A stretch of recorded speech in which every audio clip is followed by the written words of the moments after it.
The stars looked peaceful the night before the first strike. No one on Therax 7 believed war could reach them. The planet had always been neutral, a place for peace talks and trade. But peace does not last when fear controls the skies. Zirith, the youngest commander of the Varelian Guard, was standing at the edge of the city tower.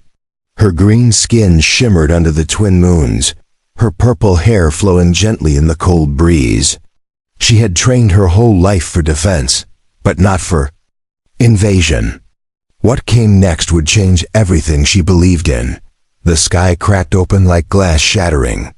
Fire rained down from invisible ships. Alarms screamed across the city, too late. Soldiers scrambled to their posts, but nothing made sense.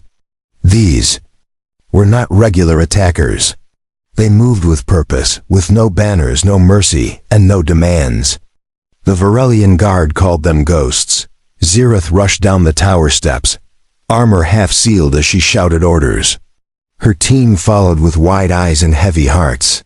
They were ready to die, but not like this. Civilians screamed in the background. Children were pulled from schools. The skies burned orange, and the first buildings fell within minutes. By the time the city shield activated, half of it was already gone. Ghosts slipped through like shadows, using technology no one had seen before. Plasma cut through steel walls like paper. Varelians fought back, but their shots bounced off the ghosts' dark armor. It was like fighting death itself. Zirith took command at the central gate. She saw her soldiers fall one by one. Still, she didn't run. She fired her blaster until it overheated. She stabbed with her claws when ammo ran dry. Her voice cracked from shouting. Her blood mixed with dirt and smoke. But she held the gate. Then came the sound. A low hum that shook the earth. A larger ghost ship descended. It hovered, pulsing like a heartbeat. The soldiers stopped firing.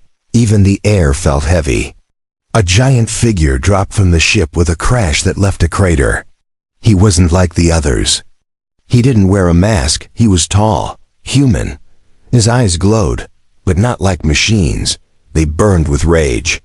His armor was broken in places, and his hands were bloody. But he walked forward like he felt no pain. The ghosts moved aside to let him pass. He wasn't just another soldier. He was something else. Zirith charged him out of instinct. She couldn't let him reach the heart of the city. Their blades clashed, but his strength was too much. She flew backwards, crashed into a wall, and dropped to her knees.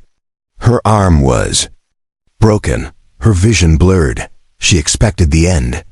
But he didn't strike again. He stood before her, breathing hard, watching. The other ghosts waited behind him. He raised his hand, not in attack, but in hesitation. Zirith couldn't understand. Why pause now when victory was near? Why show mercy when none was given before? She looked up, ready to curse him, but the human knelt. He looked into her eyes, and in a voice that cut through the noise, he whispered, "You're not alone." Zirith couldn't breathe as his words echoed in her mind. The battlefield was still burning, yet everything around her felt frozen. She had never heard a human voice before. She had only read about their wars, their cruelty, and their destruction. None of the reports had mentioned this kind of mercy. She gritted her teeth and tried to push herself up. Her arm refused to move, pain shooting through her shoulder. The human stepped back, but didn't lift his weapon. The ghosts behind him remained still, watching without blinking. Zirith could not understand what was happening. This wasn't a surrender, and it wasn't a trick. The human had every chance to kill her. Yet here he stood, calm, breathing hard, his blood dripping into the dirt. He looked more like a survivor than a soldier. Zirith wondered if he was different from the others. Her second-in-command, Tareen, came rushing to her side. He aimed his blaster at the human. Zirith raised her unbroken hand and stopped him. Tareen looked at her in disbelief. She didn't have time to explain. The human could have killed them both by now, but he hadn't. That meant something. The human looked at Tareen, then at the fires in the distance. His eyes seemed to soften, filled with something no one expected from a killer. Regret. He lowered his head as if ashamed. Zirith finally managed to speak, though her voice was weak. "Why are you here?" she asked. "Why did you stop?" the human answered slowly. "We were sent to destroy what your leaders feared we would become. But I didn't come to destroy. I came to end this before it goes too far." Zirith's mind spun. The ghosts were winning. They had no reason to stop. Yet this man, this one human, was standing between them and the final blow. His presence wasn't weakness. It was a message. A warning. Or perhaps a plea. More Varelian troops arrived at the gate. They saw the human and raised their weapons. Zirith shouted at them to hold their fire. Confusion spread across their faces. They had been fighting all night. Now their commander stood side by side with an enemy. It made no sense, but they obeyed. Human looked back at his army. One by one, the ghosts stepped aside. They made a path leading away from the city.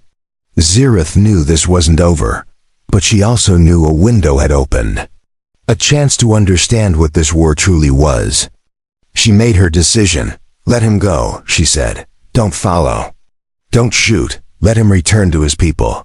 The human nodded once. He turned and walked through the ghost ranks. None of them touched him. None questioned him. He was not their leader by rank, but by presence. The silence in their parting was louder than any weapon. Zirith watched until the last soldier disappeared into the smoke. Then her knees gave out and she collapsed beside Turin. Her thoughts burned hotter than the fires.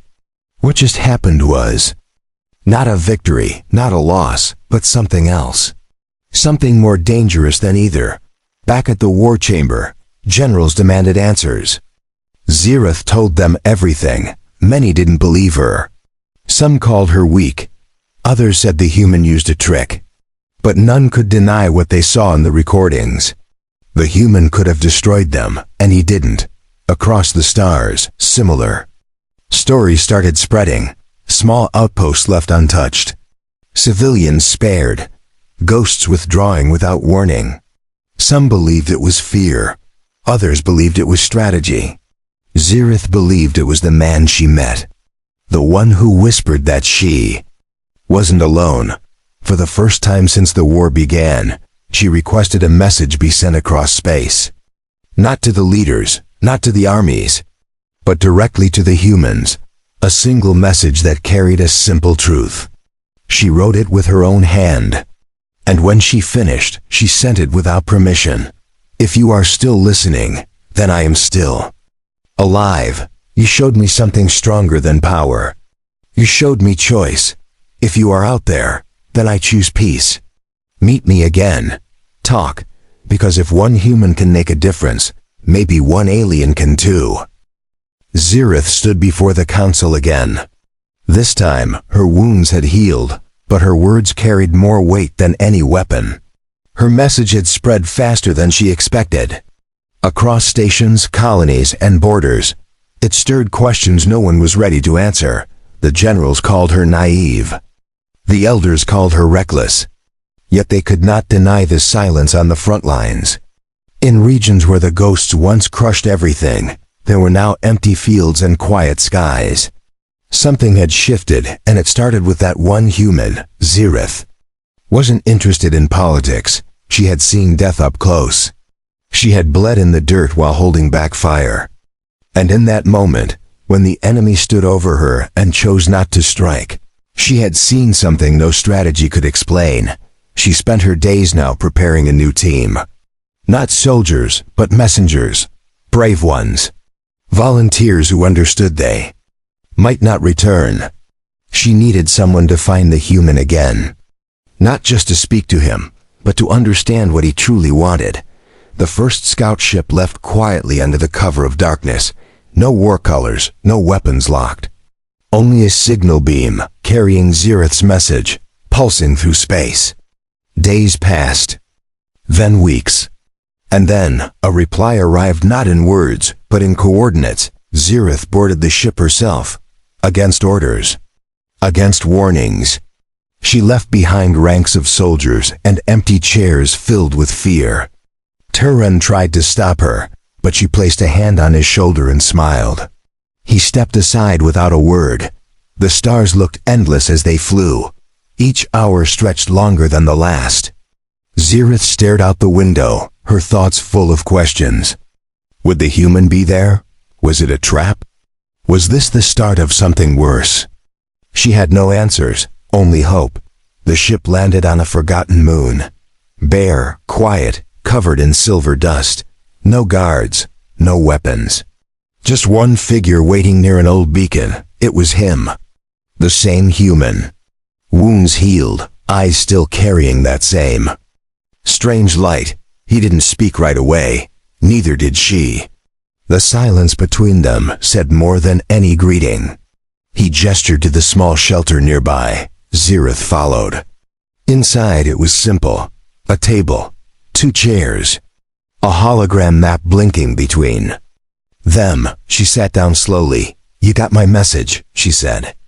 "And you answered." "I did," the human replied. "I'm not here as a ghost. I'm here as myself. Just like you." Zirith leaned forward, her voice steady. "Why did you spare me? Why stop your army? What do you want?" The human sighed. His fingers tapped the table softly. "I was trained to obey, to follow orders. But when I saw your eyes that day, I remembered something. I remembered what it felt like to be human. Not a weapon, not a shadow. Just a man standing in the fire. Not wanting to burn anyone anymore." Zirith listened carefully. This wasn't just one man's change. This was a crack in the ghost's armor. If he could feel again, then maybe others could too. She leaned back, processing every word. It all sounded impossible, yet it felt real. "There's more like you, isn't there?" she asked. "Others who've started to feel the same?" He nodded. "We were made to be silent. But silence can break. I've seen hesitation in their eyes. Some of them remember, some want to stop, but they need a reason. A voice strong enough to guide them out of the dark." Zirith stood and walked to the window. The stars outside flickered gently. She turned back to him, her heart steady. "Then let's give them one. Together, not as commanders. Not as enemies, as survivors. If you're willing to take that step." The human rose too. His hand reached across the table. She took it without hesitation.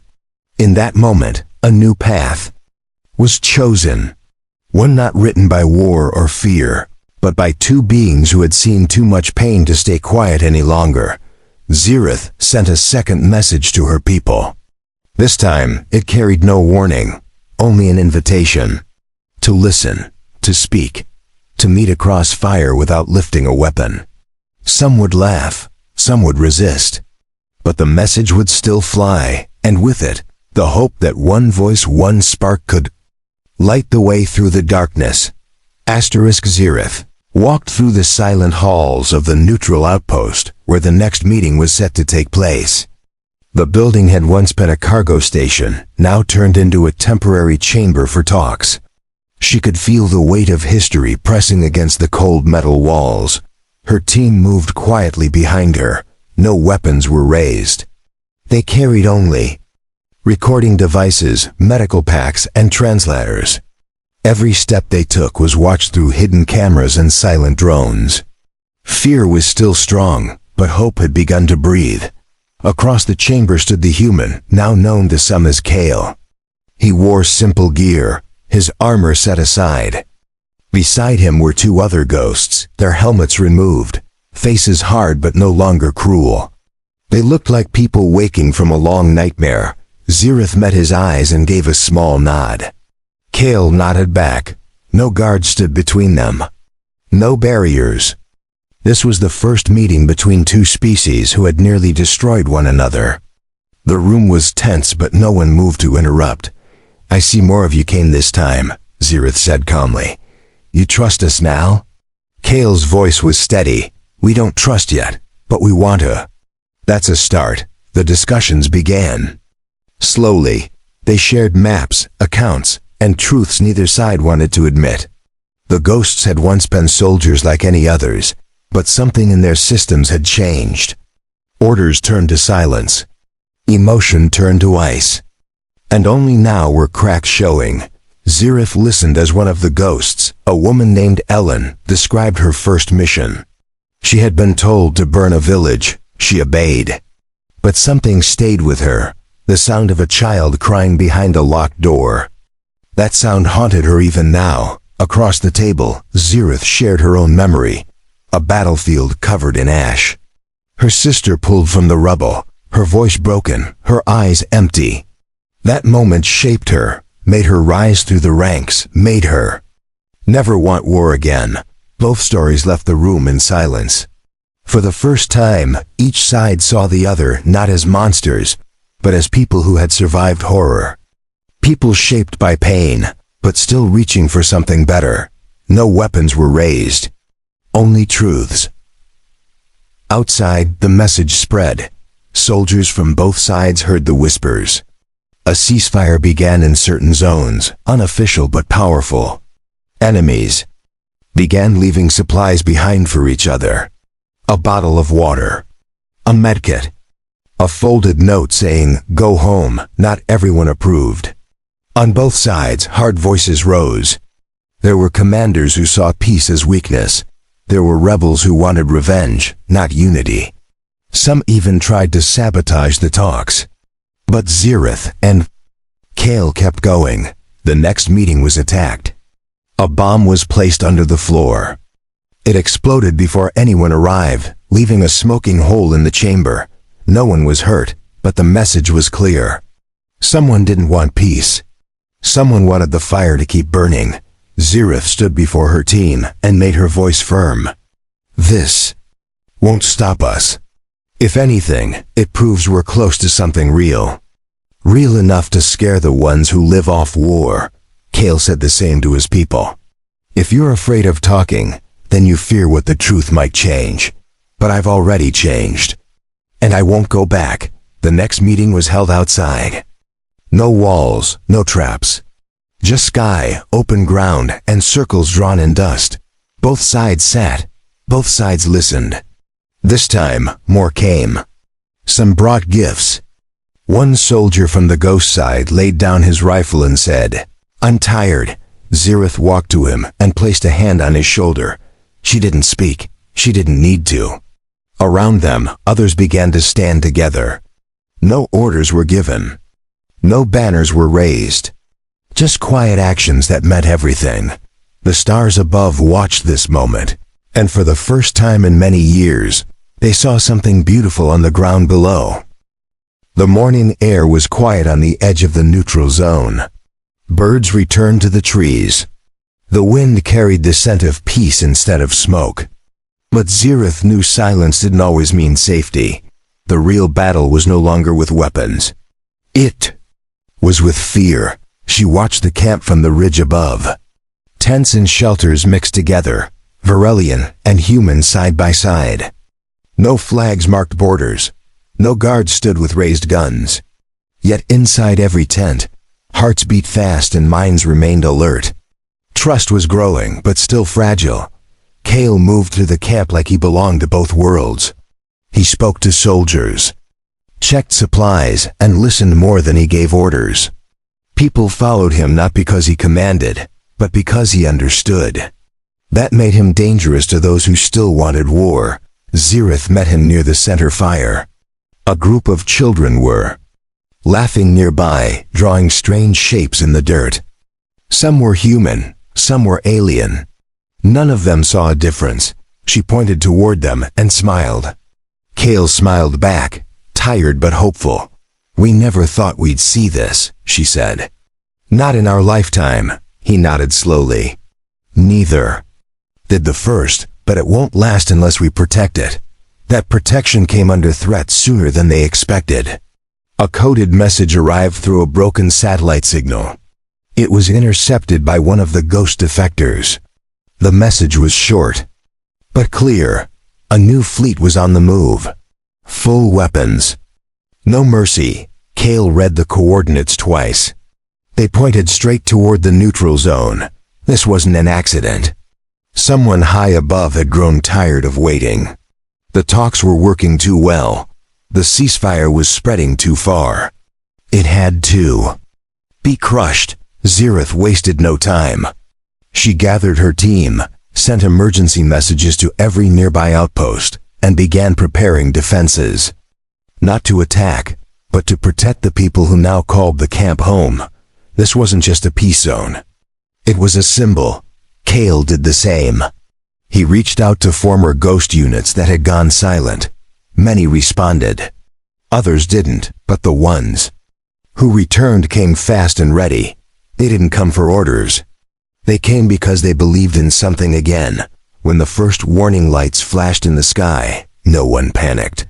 They stood ready, shoulder to shoulder, human and alien. Some held weapons. Some held medkits. Some stood with empty hands, ready to help or fall together. It was not an army. It was a wall of will.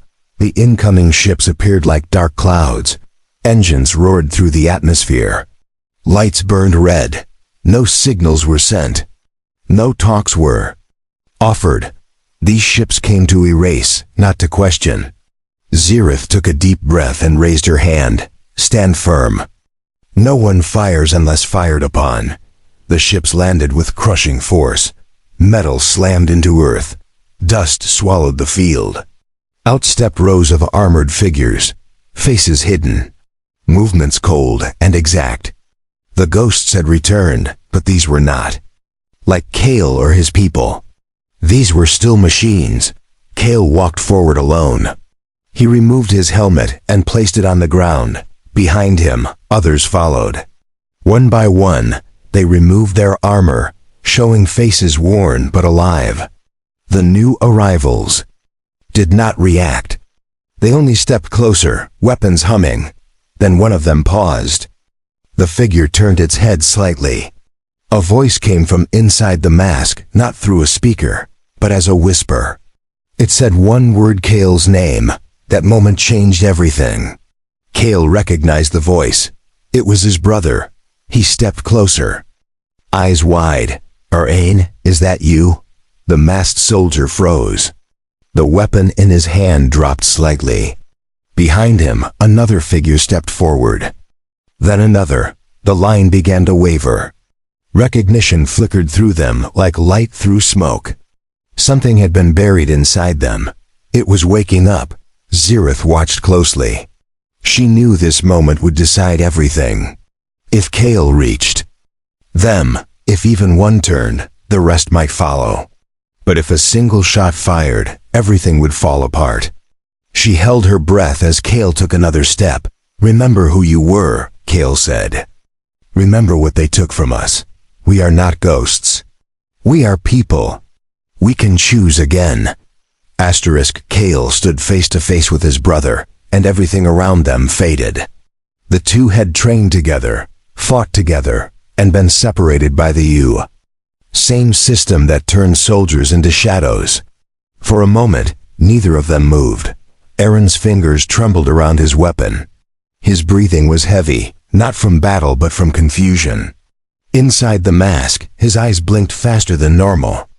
Some part of him remembered Kale. That memory was fighting against the orders still locked in his mind. Zirith stepped closer, watching carefully. The line of ghost soldiers was shifting. Some lowered their weapons slightly. Others turned their heads toward Kale and Anne. No commands had been given, but the silence between brothers was louder than any siren. Kale raised his hand slowly. His voice was steady. "You're not a machine, Arn. You never were. You used to laugh at me when I couldn't fix my boots. You saved my life when I fell from the cliff on Delmar Ridge. You remember that?" Arn didn't speak. But the way he shifted his weight, the way his eyes blinked harder, showed that something inside him was breaking free. He looked down at his hand. The weapon no longer felt like an extension of himself. It felt like a chain. One of the commanders behind Aaron barked an order. A loud digital voice commanded the soldiers to fire. But nothing happened. The ghosts didn't move. Some took a step back. Others dropped their rifles. Confusion spread.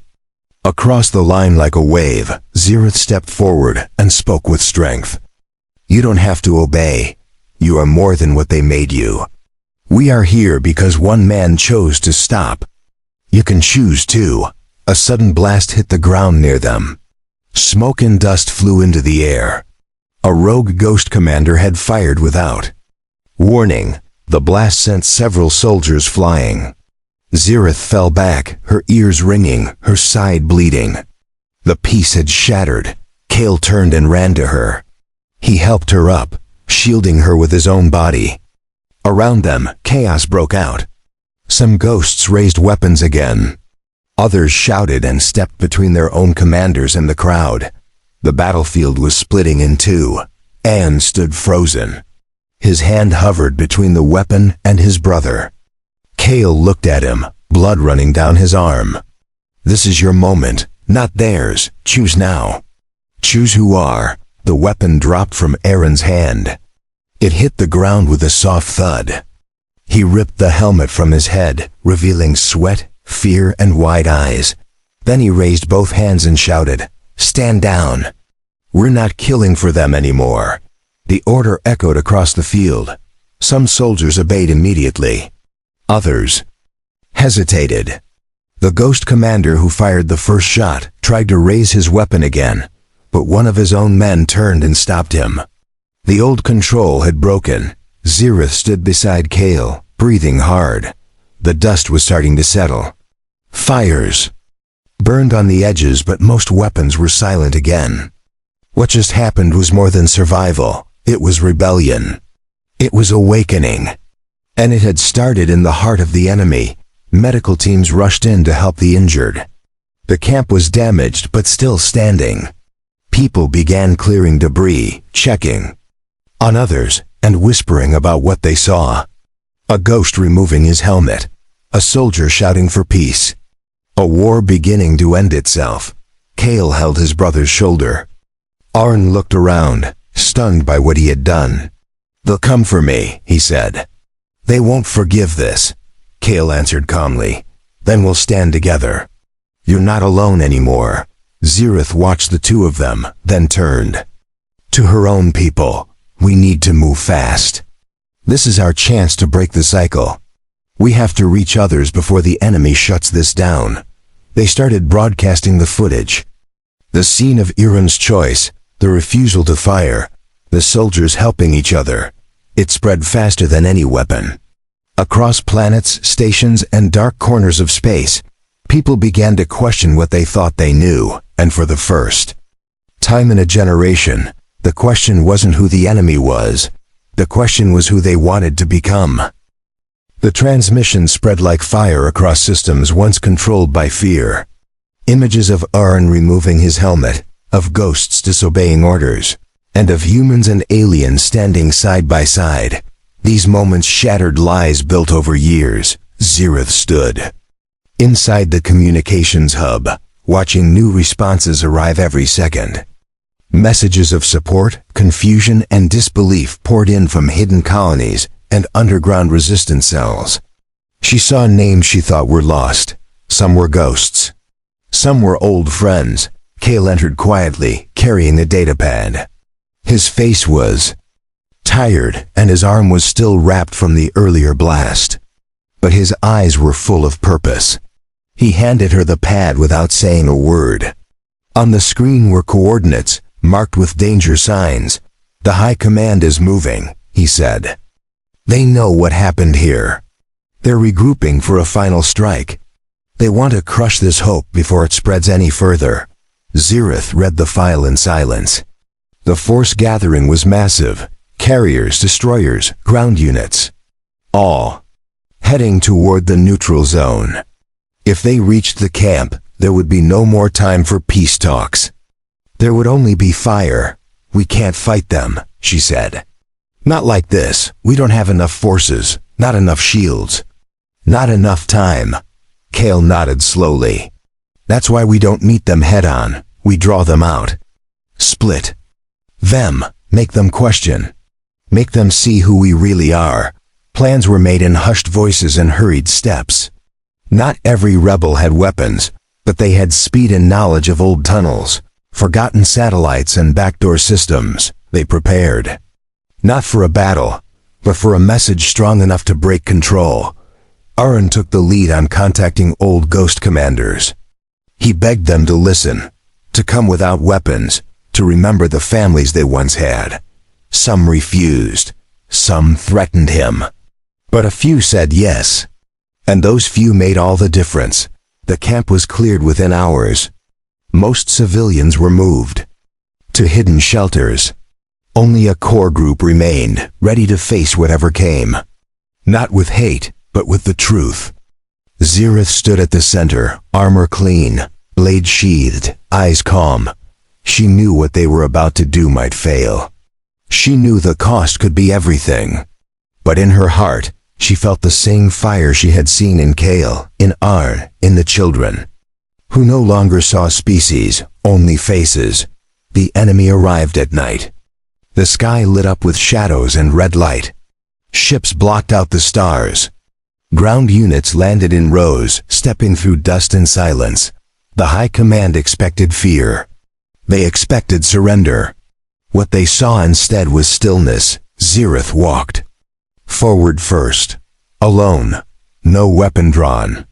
Behind her stood Kale, Owen, and the others. A group of beings who had once been enemies, now linked by a truth stronger than war. They did not kneel. They did not run. They waited. A voice boomed across the field, cold, mechanical. Stand down. Surrender immediately. You are surrounded. Zirith did not move. We are not here to fight. We are here to show you what's been hidden. We have opened our eyes. You can too. The ghost units pointed their weapons. Some shook, some didn't. A few lowered their aim without orders. One removed his helmet, then another, and then a third. Each face revealed caused a ripple in the ranks. Kale stepped forward. You trained us to follow, but you couldn't train us to forget. We remember our names. We remember who we were. You cannot erase that anymore. The High Command gave no second warning. A blast ripped through the air, striking the ground. Between the two sides, dust flew. People screamed. But when the smoke cleared, Zirith was still standing. The line had not broken. She turned to Kale. Now, the signal was sent. Across the stars, every hidden ghost with doubts in their hearts received the call. Footage of the confrontation played across stolen networks. The truth was no longer a whisper. It was a roar. And in that moment, across war-torn systems and broken fleets, many heard something for the first time in years. Hope. The battlefield did not roar with war as expected. Instead, it stood in tense silence. Helmets were removed. Weapons were lowered. Some soldiers dropped to their knees, not in surrender, but in realization. The command structure had cracked. Zirith looked across the field at the faces once hidden behind masks. No longer shadows, no longer ghosts. They now looked more like the people they once were. Some cried, some stared in shock. Others simply stood still, unsure what to do next. Kale moved beside her, breathing hard. He had not fired a single shot, but his heart pounded as if he had just fought for hours. He looked at Aaron, whose eyes were locked on the remaining ships still in the sky. The High Command hadn't retreated yet. A deep voice echoed from one of the lead carriers. It was the Supreme Commander, the man who started the Ghost program, the one who believed peace was a virus and fear was the cure. He was calm, controlled, and unshaken. You think a few broken soldiers can stop what we built? You think memory and kindness can erase what we've programmed? You are mistaken. This ends now. A weapon emerged from the underbelly of the lead ship. Large, glowing, designed not for battle, but for wiping out entire zones. It began to charge, its red core pulsing brighter with each second. Zirith realized they had seconds to act. Kale didn't hesitate. He sprinted toward the closest signal tower, one hand on his chest, the other reaching for his datapad. If they could disrupt the targeting system, even for a moment, they might have a chance. But the tower was far, and time was short. Arn shouted. His name. Kale turned once, gave a nod and kept running. As the tower drew closer, automated drones rose from the ground, weapons locked on him. He zigzagged through broken terrain, ducking low, every step fueled by urgency. Zirith raised her wrist communicator. "Cover him," she ordered. "All units. Shield that tower." Dozens of soldiers moved, some ghosts, some Varelians, some humans. They didn't wait for commands, they moved as one. They fired at drones, created diversions, and opened clear paths. Unity had become their greatest weapon. Kale reached the base of the tower, his armor scorched and his arm bleeding. He slammed the override code into the control panel and rerouted the energy signal. The weapon's charge shifted. The sky pulsed once. Then again. And then the light dimmed. The weapon powered down. The field erupted in cheers. Not of victory, but of survival. The High Command's voice didn't return. The lead ship remained still, then slowly began to rise. It did not fire. It did not speak. It simply turned and left. The remaining enemy units didn't follow. Many laid down their weapons. Some sat where they stood.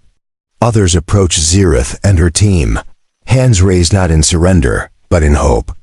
It was over, not by force, but by choice. Zirith walked through the crowd, her armor scratched, her skin bruised, but her spirit unshaken. She stopped where Kale stood. He looked up at her, tired but alive. She smiled and offered her hand. He took it without hesitation. "You didn't run," she said softly. "Neither did you," he replied. Together, they walked back toward the heart of the camp. People cleared the way. They were no longer strangers, no longer enemies. They were something new. Survivors who had chosen to build instead of break. Over the following weeks, councils were formed. Messages were sent to every corner of the galaxy. Stories were told in many languages. Of a girl who stood unarmed. Of a human who whispered not a threat, but a promise. "You're not alone," he had said. That line was now carved into the stones of the first Peace Assembly Hall. It stood on the same soil where blood had once soaked the earth.